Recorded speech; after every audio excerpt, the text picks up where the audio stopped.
Sifat 20 ya.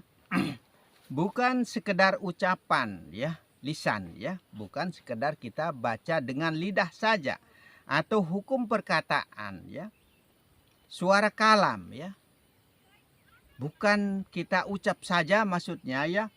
Hukum kauli. Hukum kauli ya. Hukum perkataan ya. Fi'li serta kalbu ya. Hukum perbuatan serta kalbu. Maka ketiga hukum ini tidak bisa lepas dari diri ya. Fi'li, kauli dan kalbu. Fi'li perbuatan. Maka kita sholat itu syaratnya dikerjakan ya. Ruku sujud itu. Dan kauli kita ucapkan ya. Kita baca. Usolli contohnya ya.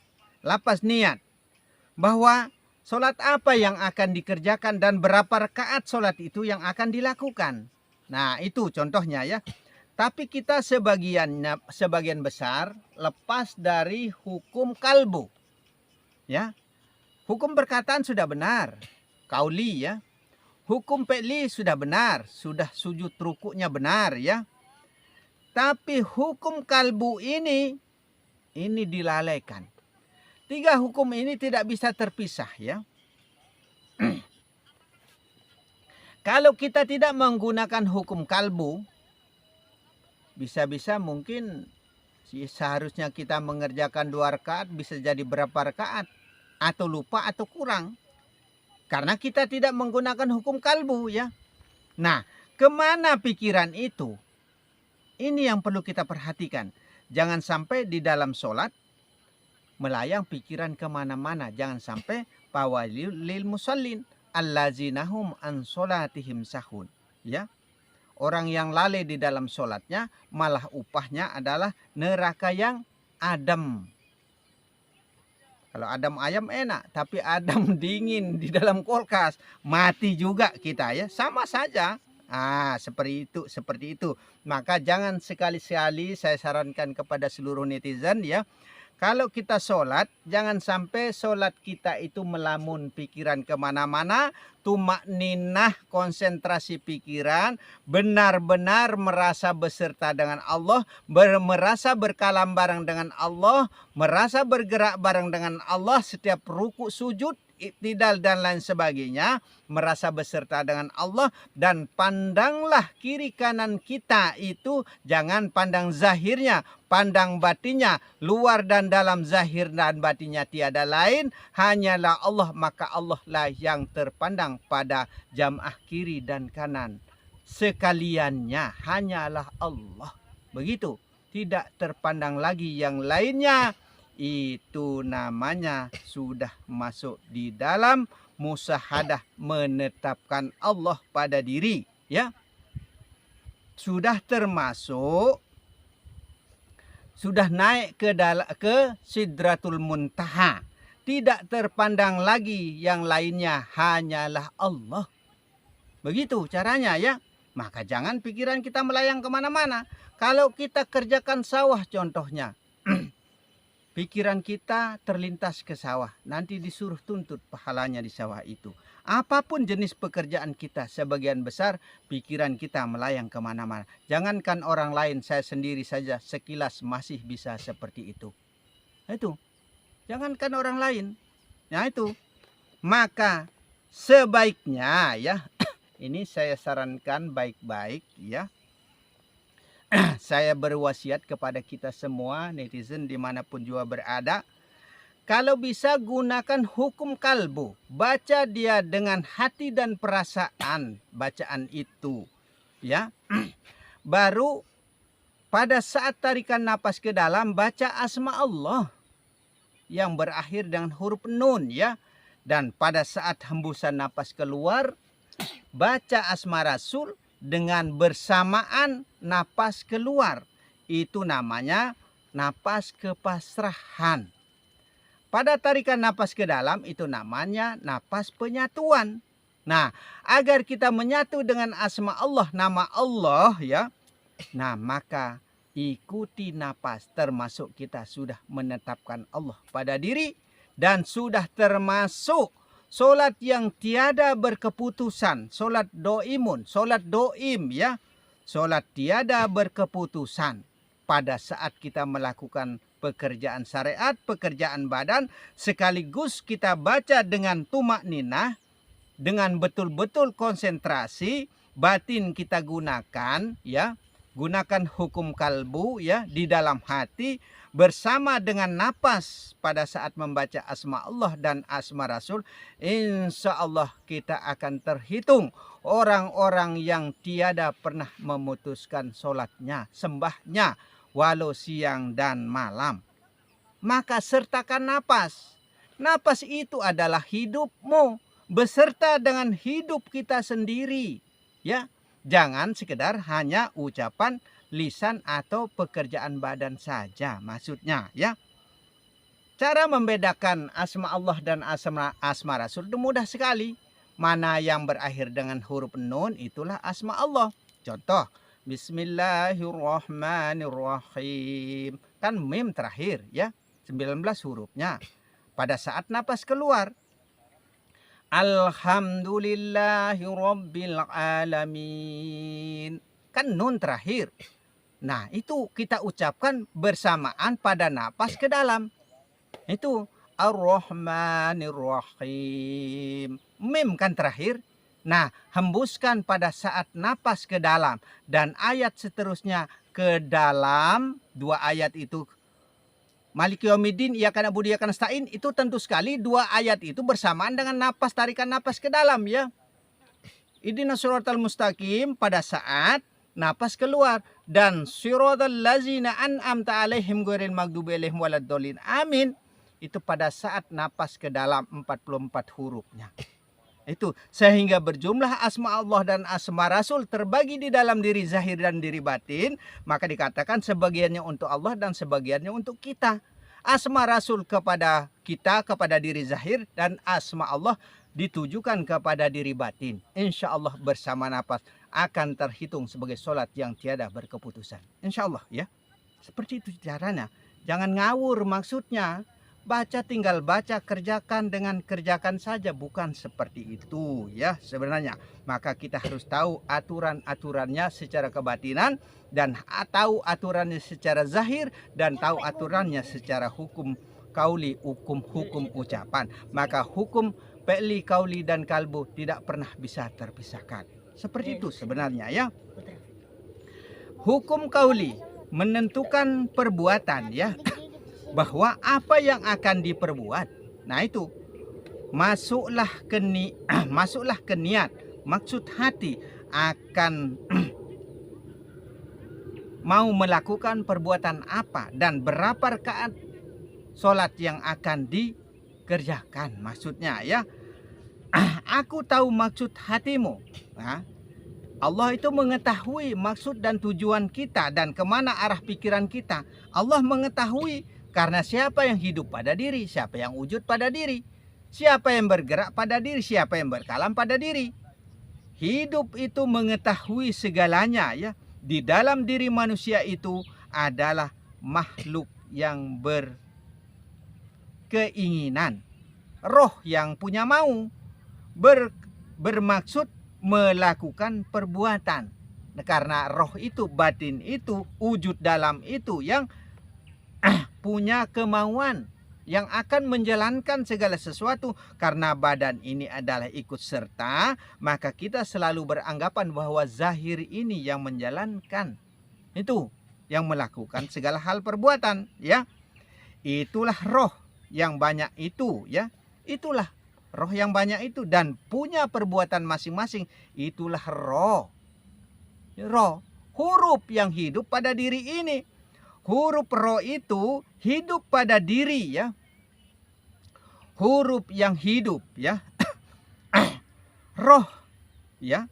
Ditambah ha yang artinya alam dalam diri. Iya. Alam dalam diri. Alam nyata, alam kabir. Alam tiada nyata, alam sagir. Ya. Yang di luar ini maksudnya Rahman dan Rahim. Dua alam itu jadikan satu alam. Pada diri ya. Disebut Muhammad namanya nur ya. Nama kumpulannya yang zahir ya. Nama kumpulan alam ini Nur ya, Nur Muhammad namanya ya. Badan yang dimaksud yaitu alam ini keseluruhannya termasuk manusia ya, rahasia sebenarnya. Rahasia alam manusia ini ya disebut sir ya. Mim nun sin ya ya. Mim itu Muhammad sebenarnya atau manusia. Alam seisinya yang dimaksud ya disebut Muhammad, disebut asma rasul ya. Asma rasul ya, tempatnya yang bernama-nama ya.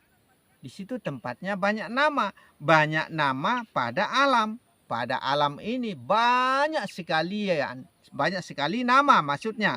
Apabila disebut satu persatu ya, maka itu nama perceraiannya ya. Nun, nur cahaya yang hidup ya. Nur sebenarnya yang hidup ya. Menghidupkan alam. Contoh kalau tidak ada matahari, bagaimana alam ini? Seisinya atau manusia ini. Nggak ada cahaya matahari, nggak ada cahaya rembulan, kegelapan kita. Akhirnya bagaimana kita mau hidup? Nah itulah contoh nyatanya ya.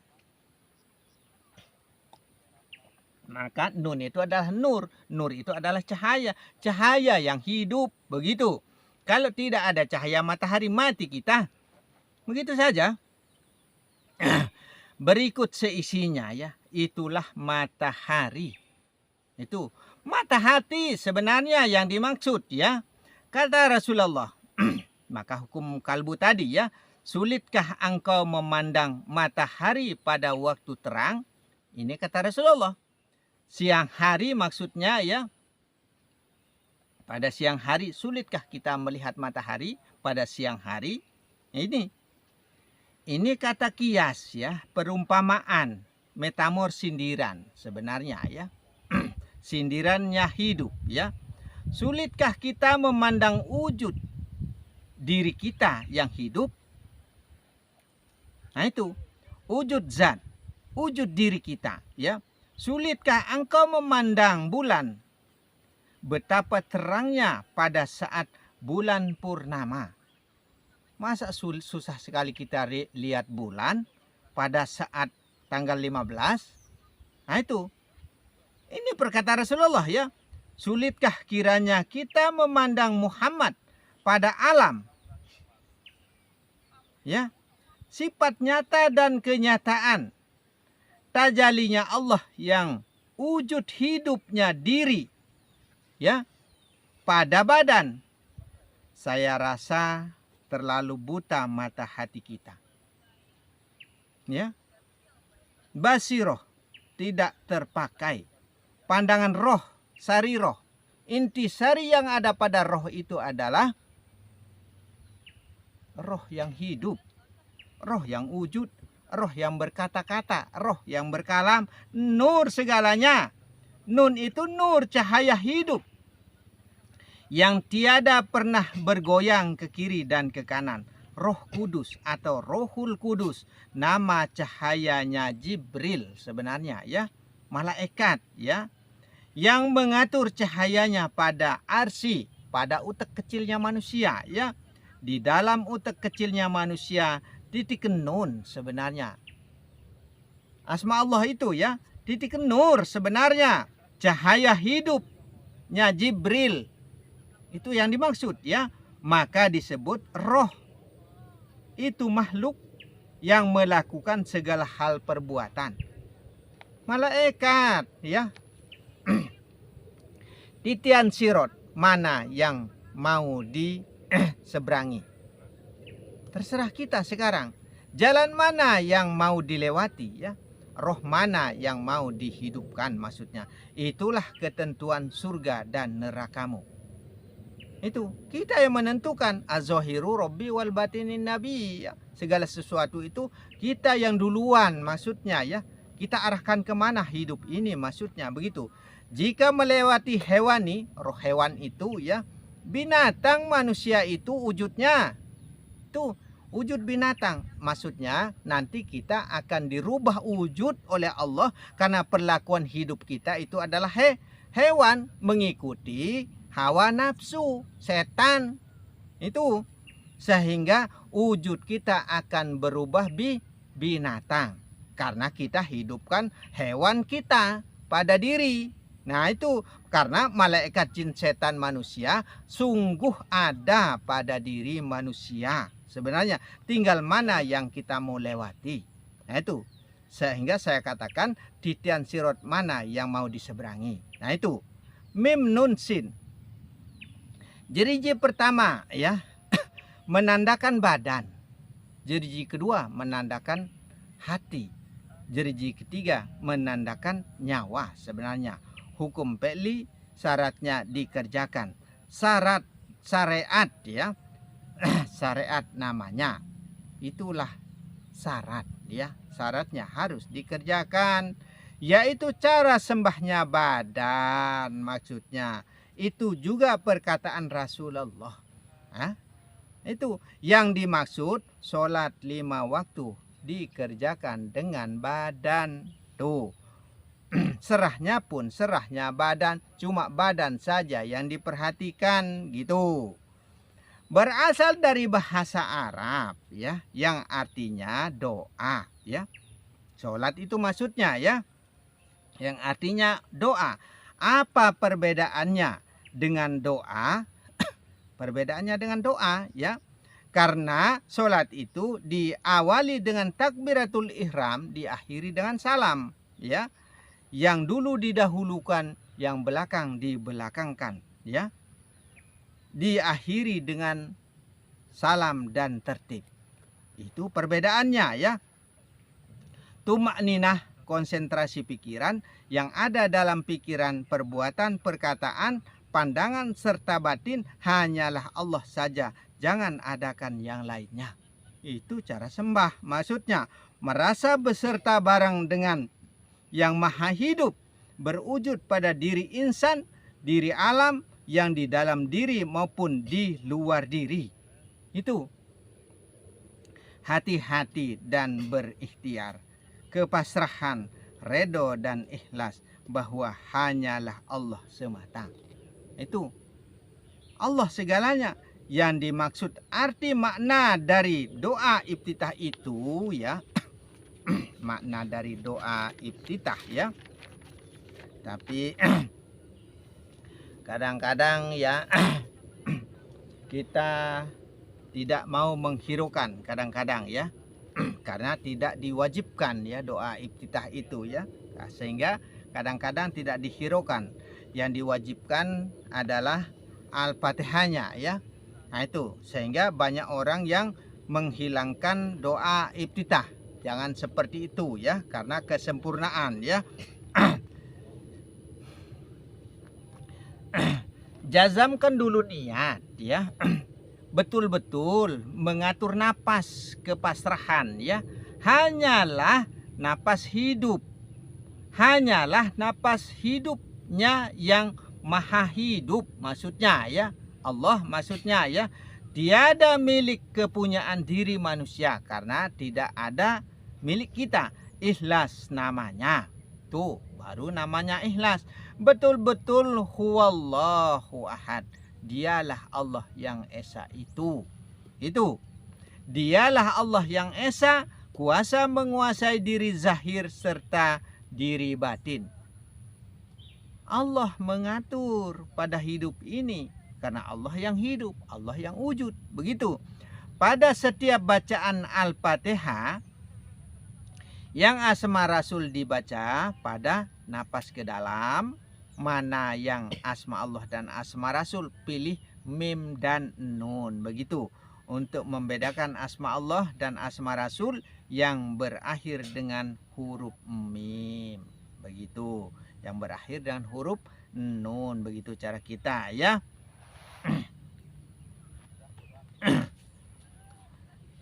Kedepankan ya.